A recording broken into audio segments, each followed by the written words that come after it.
ఎన్నికల దగ్గరికి వచ్చేసరికి చంద్రబాబు నాయుడు గారు ఒక ప్రధాన రాక్షసుడు పాత్ర చంద్రబాబు నాయుడు పోషిస్తే ఆయన లెఫ్ట్ రైటు ఉన్న ఈనాడు, ఆంధ్రజ్యోతి, TV5 వీళ్ళంతా కూడా అసిస్టెంట్ రాక్షసుల పాత్ర పోషించినారు.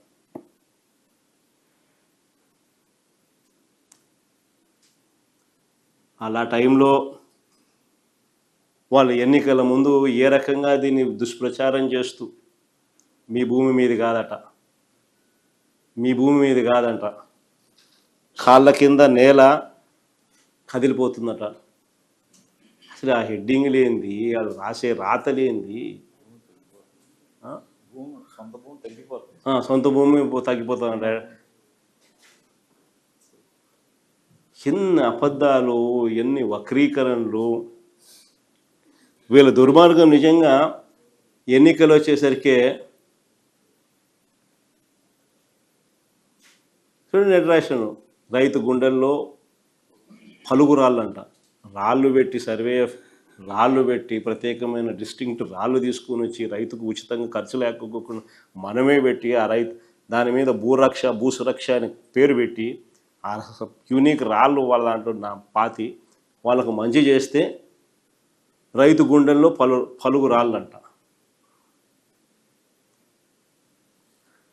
ఎంత వక్రీకరణ అంటే వీళ్ళ దుర్మార్గం నిజంగా ఏ స్థాయికి పోయిందనంటే, పోలింగ్ రోజు May 13, మీకు గుర్తుండే ఉంటుంది.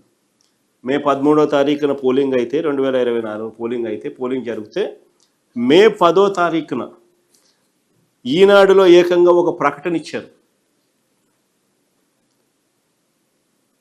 మీ భూమి మీది కాకుండా పోతుంది. ప్రకటన ఎన్నికలకు 3 రోజుల ముందు, మీ భూమి మీది కాకుండా పోతుంది. అక్కడితో ఆగిపోకుండా అంతటితో ఆగిపోలా, గుర్గావ్లో కొన్ని కోట్ల రూపాయలు ఖర్చు చేసి, ఢిల్లీలోని గుర్గావ్లో కొన్ని కోట్ల రూపాయలు ఖర్చు చేసి అక్కడి నుంచి IVRS కాల్స్ మన వాళ్ళకు, మన సెల్ ఫోన్లకు, వైఎస్ఆర్సీపీకి ఓటేస్తే మీ భూమి మీది కాకుండా పోతుంది,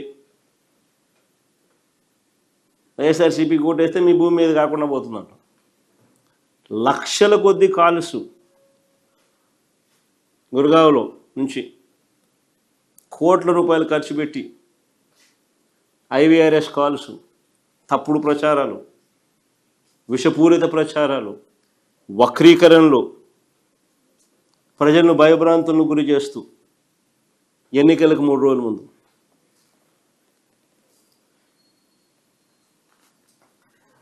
ఒకటే అడుగుతా ఉన్నా, చంద్రబాబు నాయుడు గారు తాత్కాలికంగా రాజకీయ ప్రయోజనం ఏదైనా పొంది ఉండవచ్చు, కానీ నిజాలన్నది ఎంతో కాలం తొక్కిపెట్టలేరు. నిజాలు బయటకు వస్తాయి, బయటకు రావాల్సిందే. నిజంగా ఇప్పుడు బయటకు వచ్చినాయి కూడా. ఈ భూముల సర్వే విషయంలో ఆ రోజు జగన్ తీసుకున్న నిర్ణయాలు, దాని ద్వారా భూ యజమానులకు అందే ఫలాలు, రైతులకు భూ యజమానులకు అందే ఫలాలు ఆ భూములు ఉన్నంత వరకు కూడా నిలిచిపోతాయి.